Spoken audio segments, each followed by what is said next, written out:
En esta radioemisora presentamos Llaves para vivir con éxito, a cargo del internacionalmente conocido maestro de la Biblia y escritor Derek Prince, quien comparte su experiencia personal y ministerio cristiano en Llaves para vivir con éxito. Bienvenidos.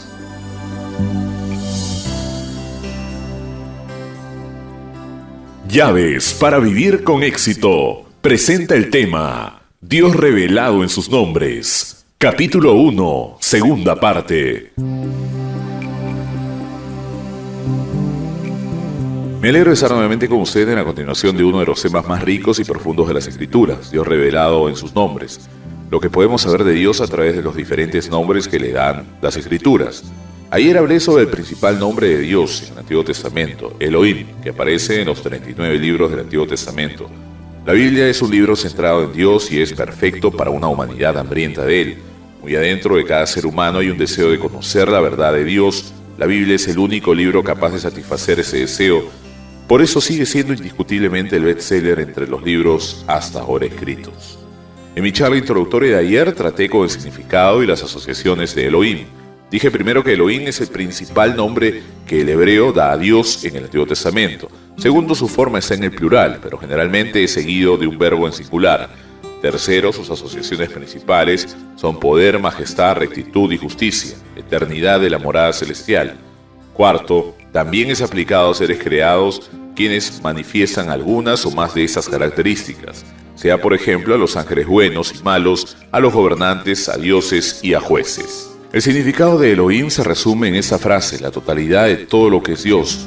Hoy voy a tratar con un aspecto particular de Dios, manifestado en el nombre Elohim, que es absolutamente único en la revelación de Dios en la Biblia, algo que no se puede encontrar en ningún otro libro o religión.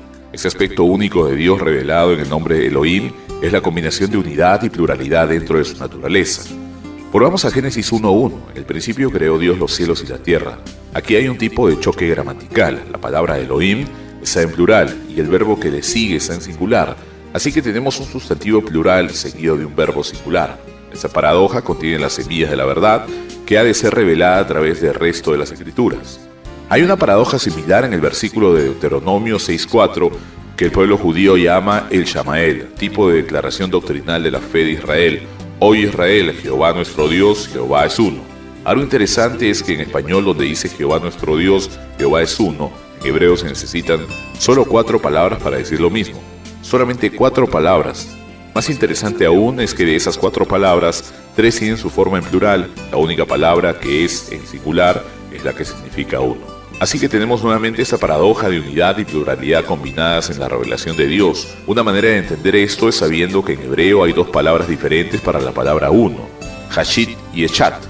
La palabra Hashit significa lo que está absolutamente solo y es único. Por ejemplo, en Génesis 22, versículo 2, el Señor le dice a Abraham, toma ahora tu hijo, tu único hijo Isaac, a quien amas. La palabra único es Hashit, porque Abraham solo tenía a ese hijo nacido de la promesa de Dios. Nuevamente en el Salmo 25:16, el salmista dice, soy solo y afligido. La palabra solo, Hashit, completamente solo.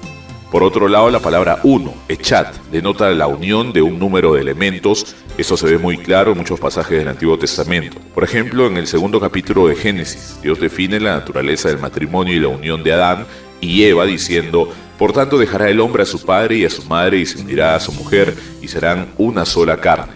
Una, Echat. Hay 2 que al ser unidos forman uno. Entonces Echat describe o denota la unión de más de uno para formar una unidad. En otra ocasión, cuando los espías entraron a la tierra prometida para observarla, llegaron al valle de Escol. Y Números 13:23 nos relata lo siguiente. Y llegaron hasta el arroyo de Escol y de ahí cortaron un sarmiento con un racimo de uvas. La palabra un en hebreos, ese Echat, era un racimo pero lo formaban muchas uvas. Y luego otra declaración preciosa en Jueces 20:11, donde las tribus de Israel estaban envueltas en guerra civil. Dice, y se juntaron todos los hombres de Israel contra la ciudad, ligados como un solo hombre.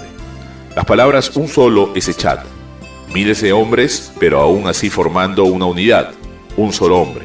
También en una visión de Ezequiel, en Ezequiel 37, Dios le dijo que tomara 2 palos y los nombrara representando a las 2 tribus principales de Israel. Hijo de hombres, toma ahora un palo y escribe en él para Judá y para los hijos de Israel, sus compañeros.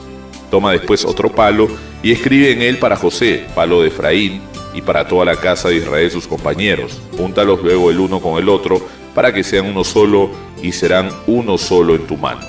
La palabra es echad, aunque originalmente había 2 palos, unidos formaban una unidad y son descritos por las palabras uno solo. Pues bien, esto nos ayuda a comprender el tipo de unidad que está representada en la palabra Elohim.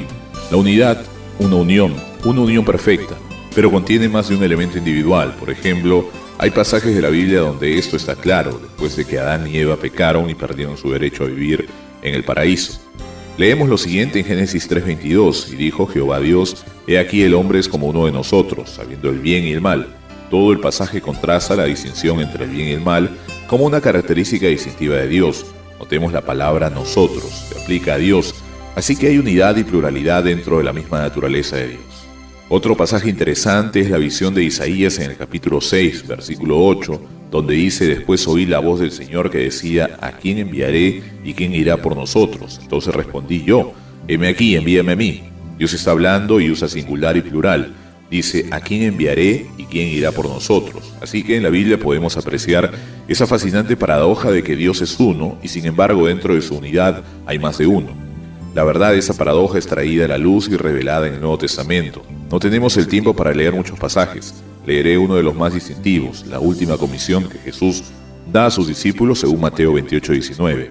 Por tanto, id y haced discípulos a todas las naciones, bautizándolos en el nombre del Padre, del Hijo y del Espíritu Santo. Realmente el griego dice bautizándolos dentro del nombre del Padre y del Hijo y del Espíritu Santo, es decir, dentro del nombre de Dios. Debemos ser bautizados dentro del nombre de Dios para tomar nuestro lugar en Él, perdiendo en Dios nuestra vida personal. La totalidad de Dios es expresada en 3 nombres, el Padre, el Hijo y el Espíritu Santo.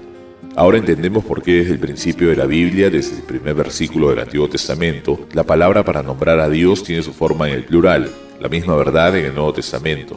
No es una novedad, es simplemente una revelación y cumplimiento de lo que estaba implícito en el Antiguo Testamento. Todos sus elementos ya estaban ahí.